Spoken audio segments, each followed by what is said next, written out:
bem-vindos! Bem-vindos para a nossa live de hoje, com esse livro Jesus no Lar, de Chico Xavier, pelo espírito de Neio Lúcio, que a minha mãe vem fazendo a explanação. Hoje nós estamos na 15ª mensagem. Então sejam muito bem-vindos. Vamos aguardar a minha mãe, que já está aqui conosco. Bem-vinda, mames! Vamos aguardar a solicitação para que a minha mãe possa explanar. Já solicitou. Olha lá, gente, minha mãe entrando. Que coisa mais gostosa. É que a gente tenha mais essa mensagem.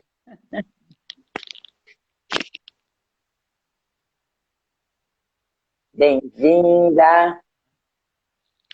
Bem-vindo. Bem-vinda. A mãe Ninete já está conosco aqui. A filha alemã da Dinda, linda. Beijo, meu amor, para você. Que saudades, que lindeza. É isso aí. Então, é isso aí, mames. Nós estamos aqui mais um dia com essa mensagem linda do livro Jesus no Lar, né? Que é aqui pelo espírito de Neio Lúcio, através de Chico Xavier, trazendo um pouquinho mais esses bálsamos para as nossas vidas, nessa mensagem, o ministro sábio.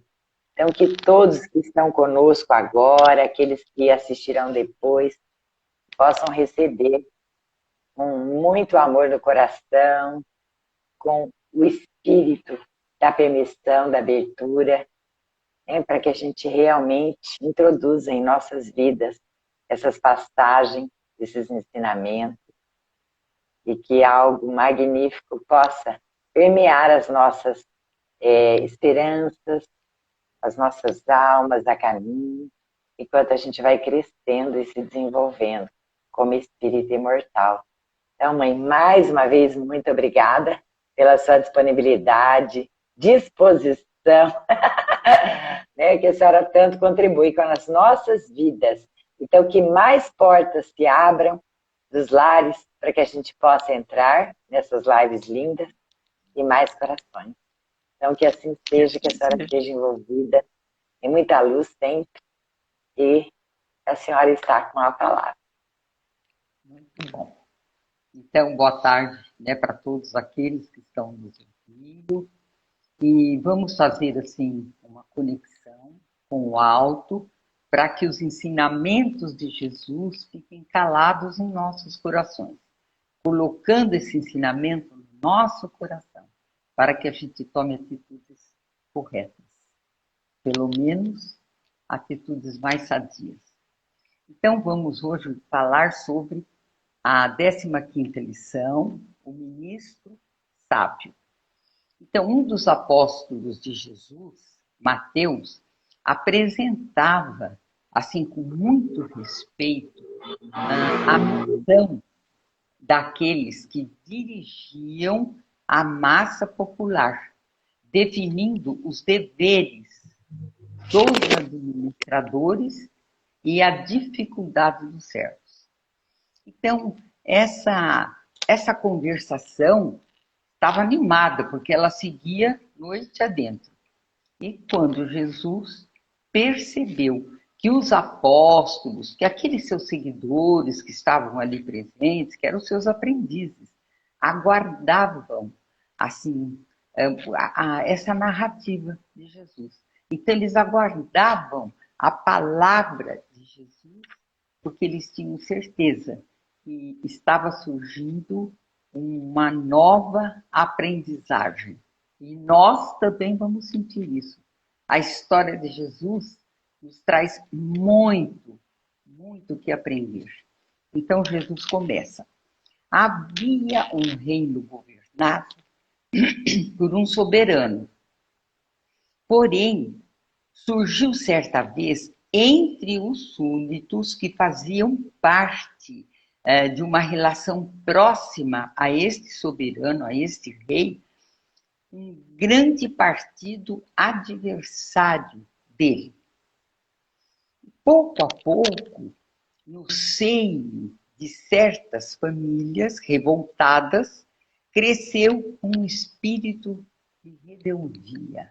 Então, olha para nós analisarmos isso aí, esse começo dessa história, como nós percebemos que vibrações negativas, com posições assim de revolta, vão se espalhando, elas vão tomando conta do ambiente. Então, é o que nós vimos aqui, que pouco a pouco, certas famílias também revoltadas estavam assim com esse espírito de rebeldia. Pouco a pouco, então, no seio de certas famílias revoltadas, onde surgiu esse espírito, né, de rebeldia, esse movimento, o rei foi percebendo que ele foi se alastrando. E em breve, semanas, assim, mas em breves semanas, toda a província em desespero se uniu contra o monarca. Isto fez com que as ações do governo ficassem obstruídas, por estarem impedidas, assim, por movimentos de revolta. Então, olha como a gente vai vendo que até aquilo que estava sendo programado, né, pelo rei, pela sua corte, por todos aqueles que ajudavam o rei a reinar, estava sendo realmente prejudicado, porque estava, assim, o problema estava tumultuando essas ações que deveriam estar em prosseguimento. O rei não conseguia dar prosseguimento a essas ações então planejadas. E, com justa razão, ele ficou muito preocupado. Né? Ele ficou preocupado. O que ele fez? Ele resolveu contratar um hábil juiz para exercer o cargo de primeiro-ministro daquela província. Mas acontece que este cargo, né, assumido por esse juiz hábil, né, esse cargo de primeiro-ministro, ele tinha o direito de gerir assuntos judiciários, do poder judiciário, assuntos policiais e ainda a manutenção e defesa dos direitos humanos. Este hábil juiz aceitou o convite. O rei esperava com isso apagar a discórdia reinante. Era o que juiz, era o que esse nobre, o que esse rei queria. Porém, qual foi a atitude do juiz? Ele começou a criar quantidades enormes de leis, documentos escritos. Então, quer dizer, isso não conseguiu modificar nada o ambiente, não conseguiu resolver este problema. Por quê? Porque não chegaram a operar a mínima alteração no movimento desses súditos que estavam, assim, rebeldes, né? Que eles estavam fazendo parte realmente dessa revolta. Então, o rei, desesperançoso, resolveu substituir esse ministro, que era o hábil juiz, por um outro, mas que era um doutrinador famoso. Então, vamos observar, primeiro ele foi atrás de um juiz hábil, não deu certo. Aí ele foi atrás de um doutrinador famoso. Ele era um orador popular, defensor dos direitos do povo, né, que ocupava, e ele ocupava uma elevada posição. Então, ele era respeitado, ele era aceito, ele era considerado uma pessoa, assim, de saber.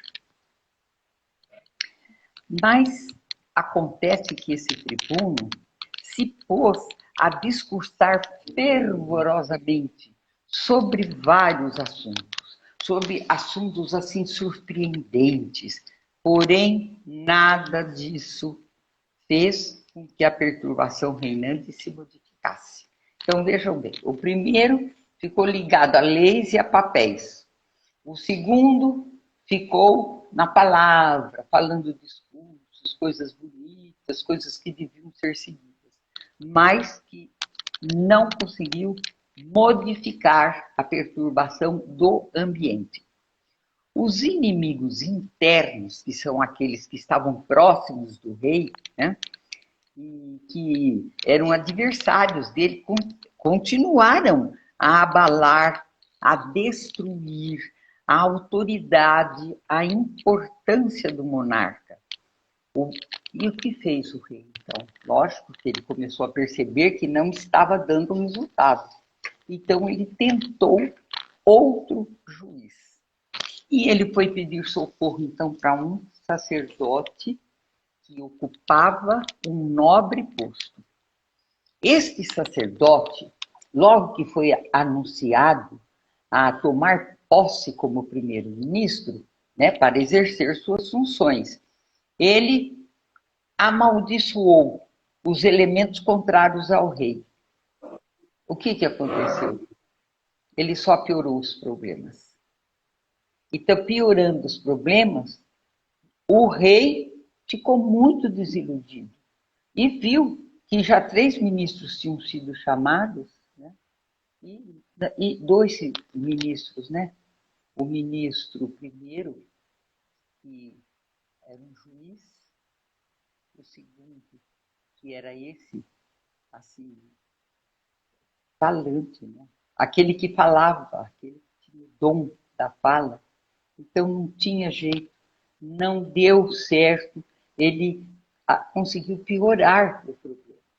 Imagine você subir no púlpito para acabar com aqueles que estavam assim atrapalhando o reinado, que estava assim inconformado, fazendo parte desse partido contrário mesmo ao rei.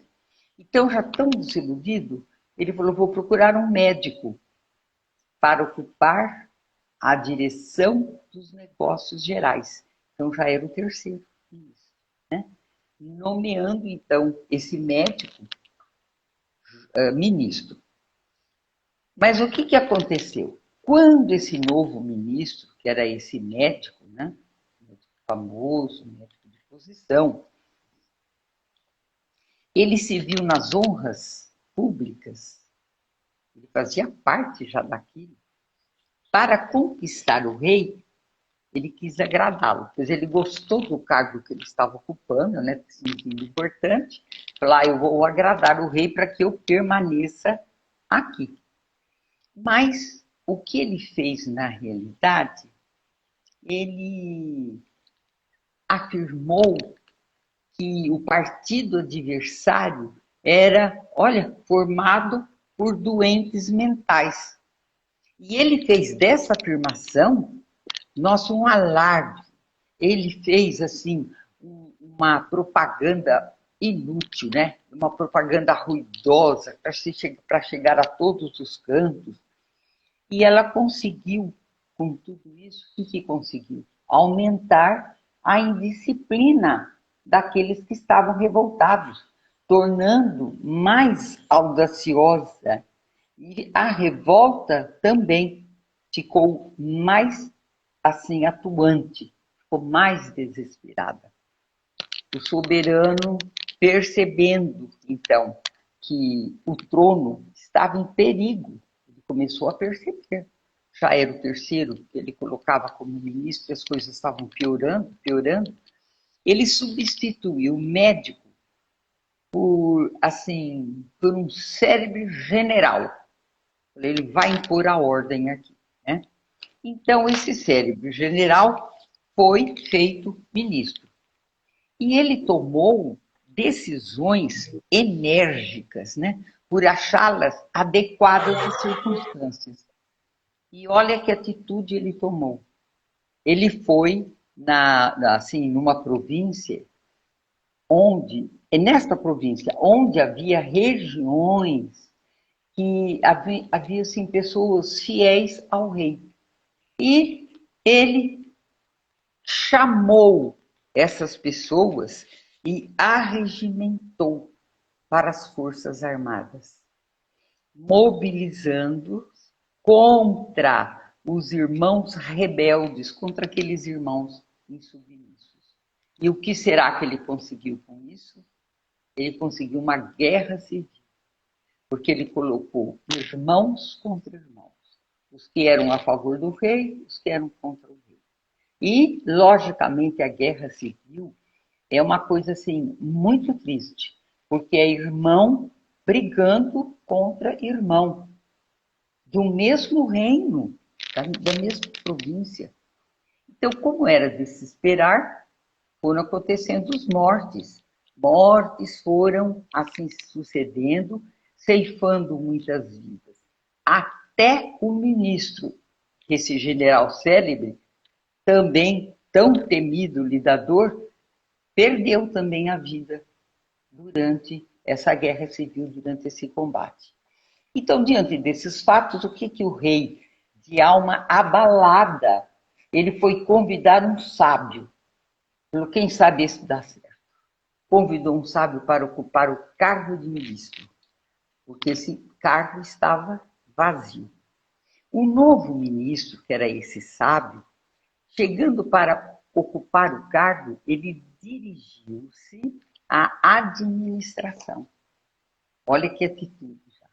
Para se inteirar dos problemas que estavam acontecendo. Então, ele fez uma análise das leis, ele fez uma análise daquilo que se passava dentro do palácio, com o motivo da revolta dos súditos, deles terem formado um partido contra esse rei, eram verdadeiros adversários.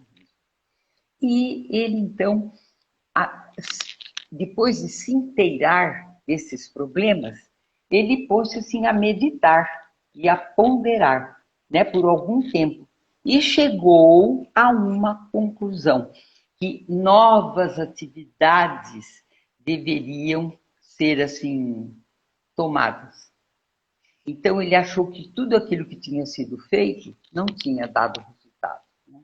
Então ele percebeu realmente que novas assim atitudes, né, precisariam fortalecer o reino e acabar com aquela guerra civil, que é uma coisa assim tão triste existente dentro de um país.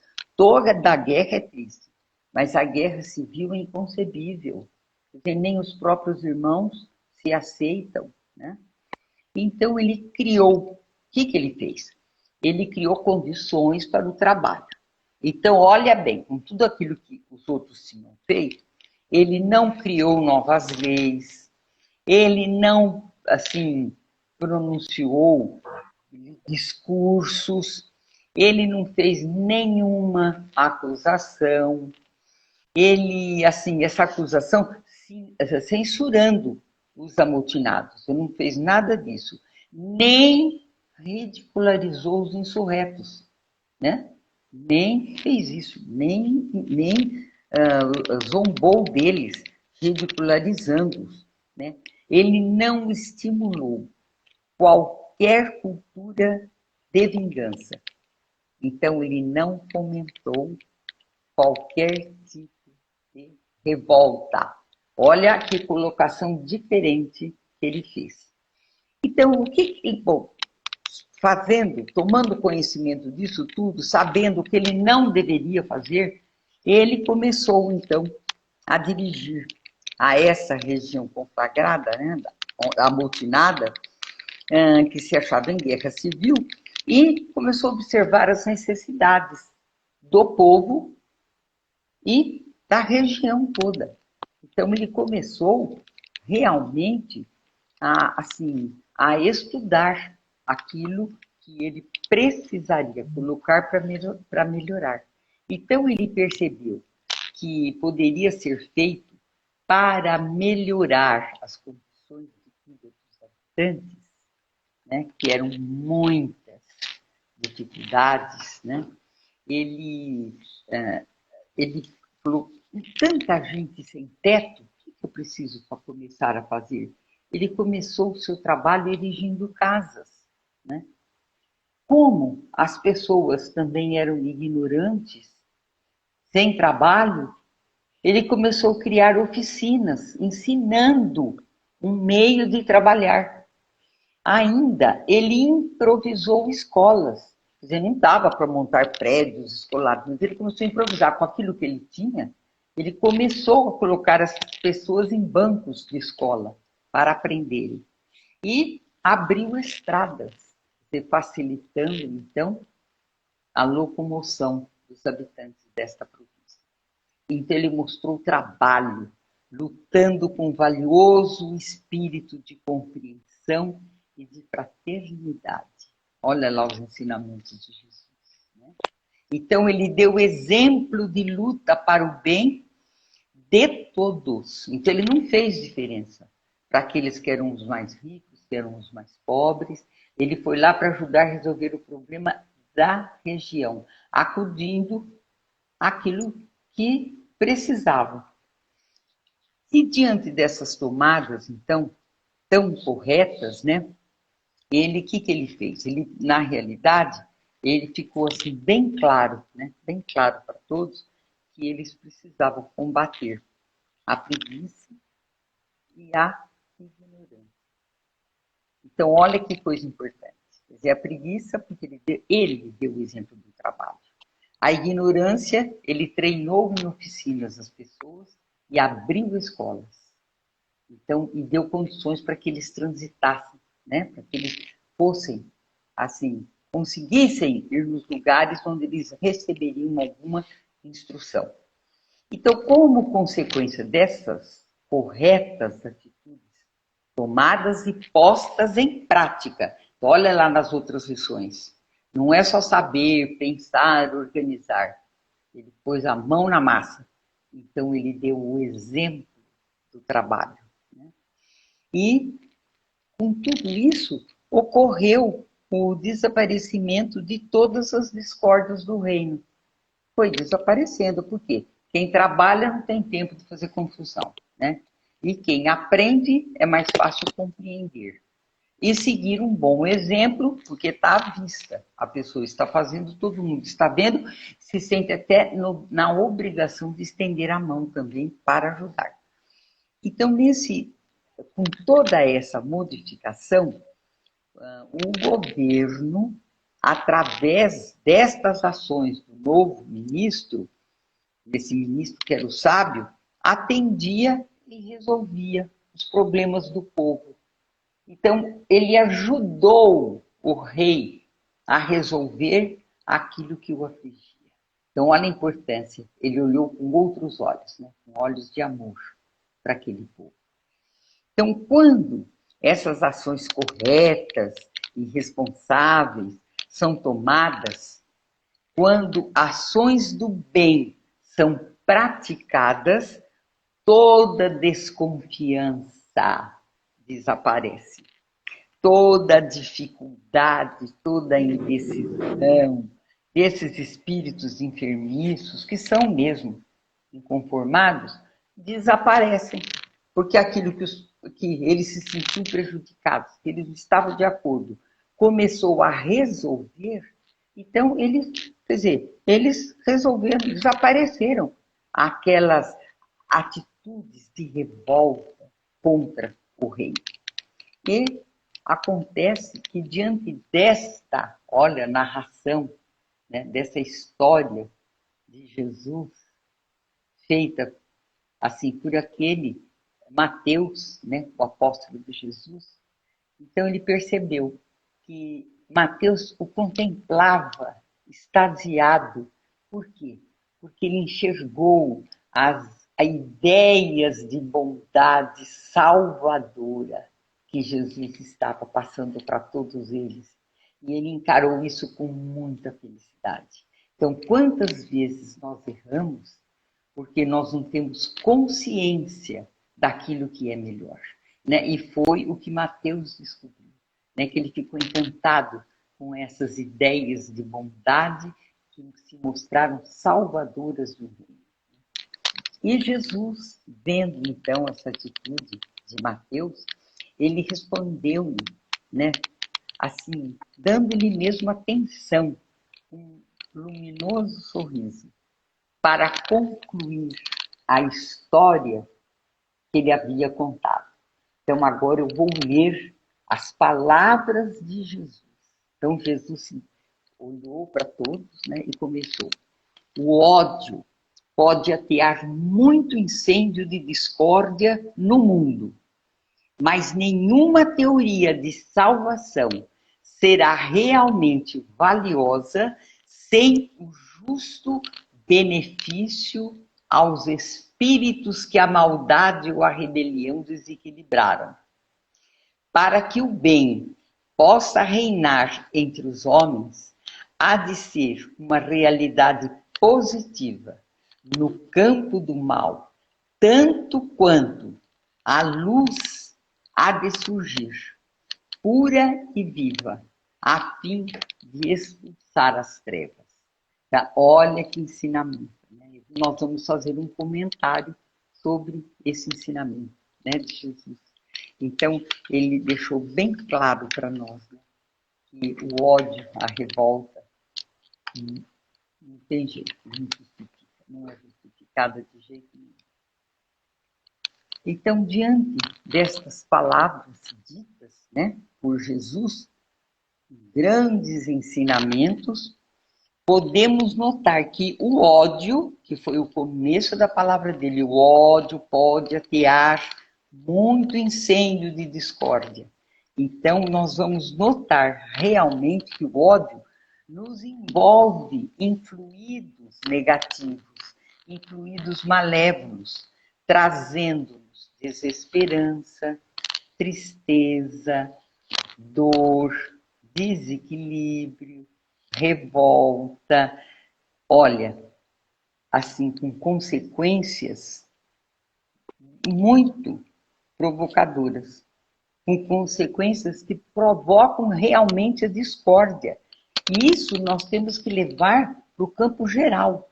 Então, se há esse ódio presente, essas vibrações negativas, nós sabemos que a discórdia vai ser imperada dentro do nosso lar, se houver esse ambiente, dentro do nosso campo de trabalho, dentro da nossa cidade. Olha que coisa grave. É aquilo que nós estamos emitindo com o pensamento. Não vamos esquecer das outras lições, né? Que nós pensamos aquilo que sentimos e jogamos para o fluido cósmico universal, que vai fazer parte deste conjunto fluídico que vai envolver o ambiente, que vai envolver as pessoas. Então, diante disso tudo, quer dizer, essa carga pesada realmente de fluidos, que nos trazem até doenças às vezes, né? A dor, a tristeza, desequilíbrios, faz tudo, a revolta, né? E nós vamos, então, temos que evitar isso aí, para não deixar que discórdias entrem em nossas vidas, em tudo aquilo que nós fazemos, né? E o nosso lar, nós temos que lembrar que é a primeira célula do amor. Então, nós temos que resguardar isso do nosso lar. Se eu estou com ódio de alguma coisa, eu que trato de perdoar e não entrar com esse sentimento na minha vida, porque eu vou atrapalhar e vou contaminar os outros, né? E pode até contaminar, na realidade, o mundo todo. E nós vemos, então, que no Evangelho segundo o Espiritismo, nós vamos encontrar muitas lições que nos mostram o valor do perdão, né? Da mansuetude, do amor, porque eles neutralizam os fluidos negativos provocados pela maldade e pela rebeldia dos espíritos enfermiços, né? Que nos desequilibram, nublando nossos pensamentos, podendo provocar, inclusive, atitudes erradas da nossa parte. Então, nós erramos, né? Então, nós temos que tomar cuidado. O perdão, né? Se eu tenho ódio, se eu preciso mudar, é que eu tenho que buscar o perdão. Então, esse perdão, é a teoria da salvação. Olha que maravilha, nós aprendemos. Nós precisamos pôr em prática, né? Ela terá eficácia e será valiosa se incluirmos neste gesto de amor os espíritos maus, os espíritos revoltados, os espíritos que estão assim enganados, né? Prejudicando todo o ambiente. Então, no livro A Gênese, de Allan Kardec, é um das 5 obras, né? O Pentateuco Espírita. Ele faz uma abordagem no tema Perdão e o Planeta de Regeneração. É o capítulo 18. Então, ele cita lá, são chegados os tempos. Então, que trata da responsabilidade, da necessidade, benefícios e da prática do perdão. Olha lá, na Gênesis. Muito importante isso. Que a gente faça essa ligação com as histórias de Jesus, com aquilo que tem nas obras de Kardec, né? Tanto no Evangelho, nas 5 obras, no Livro dos Espíritos, Entre o Céu e a Terra, né? No Livro dos Médiuns, né? E esse aqui, que nós estamos falando, que na realidade a Gênese. Então, e no Livro dos Espíritos, no capítulo 10, nós vamos ver assim, bem-aventurados os que são misericordiosos. E no capítulo 11, amar o próximo como a si mesmo. Então, vejam bem que essa a narração que Jesus fez da história e essa conclusão que ele deu, se dirigindo a todos ali presentes, eles estão ligados em toda essa parte que nós falamos da teoria da salvação e do capítulo 10 e do capítulo 11. Porque Jesus, na realidade, nesses capítulos, ele vai nos ensinar a prática da benevolência para com todos. Depois, por que é essa prática da benevolência para com todos?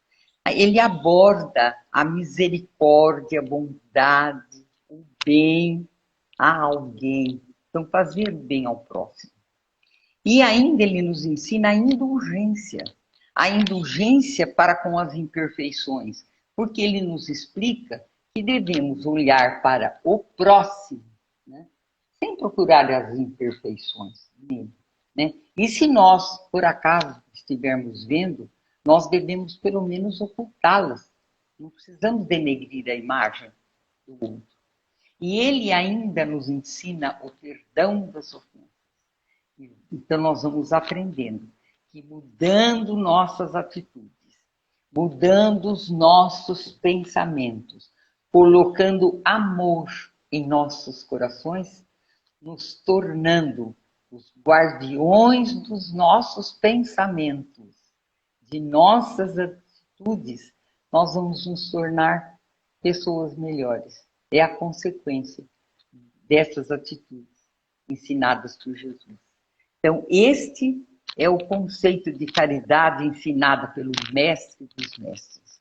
É a benevolência, a indulgência e o perdão. Então, analisando tudo isso que nós vimos, esses ensinamentos maravilhosos, vamos fazer um esforço para levarmos essas vibrações positivas a esses irmãos equivocados. E nós sabemos que existem tantos que estão ao nosso redor, né, no nosso convívio, para que este campo do mal seja inutilizado. Nós sabemos também que nós conseguimos mudar um ambiente. Se um ambiente é pesado, com fluidos negativos, porque se eu começo a emitir fluidos de amor positivos, eu consigo ir substituindo o fluido mal pelo fluido bom. Isso também nós já vimos, né? E ainda vamos levar aquela frase tão linda que Jesus falou também, né? A luz pura e viva, expulsando as trevas do nosso planeta. Então, que Deus nos abençoe, né? E que essas lições nos ajudem mesmo a uma reflexão para que haja um compromisso da nossa parte de mudança. Se eu conseguir fazer a minha mudança, já é um primeiro passo muito importante. Então, que Deus nos abençoe. Que assim seja. É uma lição muito linda. Ela diz respeito ao nosso dia a dia, porque ela mostra realmente que todas as vezes que nós julgamos, né, aquilo que está acontecendo, julgamos as pessoas, então a gente faz um movimento de perturbação, aquele movimento que os primeiros que foram convocados fizeram, uns porque olharam e quiseram agradar ao rei, outros porque olharam para o que estava acontecendo e penalizaram e julgando aqueles que estavam fazendo confusão como errados. Outros olharam para o seu próprio ego e quiseram se promover. E aí chega uma figura de compreensão, de acolhimento e busca real da solução. Então é nesse movimento de nos perguntarmos como eu posso contribuir para que tudo se acerene, para que tudo se resolva, para que tudo se normalize. É o caminho realmente que a alma, esse movimento da alma deve fazer. É muito linda essa mensagem, né, mãe? Então, gratidão a todos vocês também que estiveram aqui. Gratidão, mãe, por trazer para a gente, inclusive, a reflexão, associando aqui no Evangelho segundo o Espiritismo, esses capítulos lindos, né? O 10, o 11, essa teoria também da salvação, e sempre levando conosco essa palavra de Jesus, né? Todas essas pegadas maravilhosas. Olha a Ruth, amém. E, gente, vamos agradecer. Estiveram aqui conosco, mãe, a Minete, né? A filha alemã da Dinda, coisa mais linda, a Dinda, a Soninha Torquete, a Ruth, que está aqui conosco, a Juliana Siqueira Serrano, o Beto Zanin, a Márcia, né? Sua filha, minha irmã também, assim como a Dinda, essas pessoas lindas, e que todos que passem por aqui também possam aurir essas palavras, esses ensinamentos maravilhosos também, se sintam muito acolhidos, bem-vindos, e assim, gratidão, né? Gratidão, viu, mãe? Mais uma vez, pela sua maravilhosa disponibilidade e disposição de estar aqui conosco todas as quintas-feiras às 16 horas. Essa live de hoje vai ficar aqui gravada. Eu que tenho que agradecer essa oportunidade, né? Porque isso está me fazendo assim muito bem. Está me dando assim ânimo, né, para lutar contra os problemas, as dificuldades e assim na esperança de levar esse ensinamento de Jesus para algumas pessoas, né? Nunca esquecendo que não só nós, os encarnados, aproveitamos das lições de Jesus, mas aqueles desencarnados também se abastecem desse conhecimento, dessa maravilha que é esse Mestre Jesus. Que ele esteja em nossos corações. Que assim seja. Que assim seja. Então, um beijo a todos vocês. Mãe, beijo imenso no seu coração, especial. Manda um beijo para o papai, para o Celo que está aí com vocês.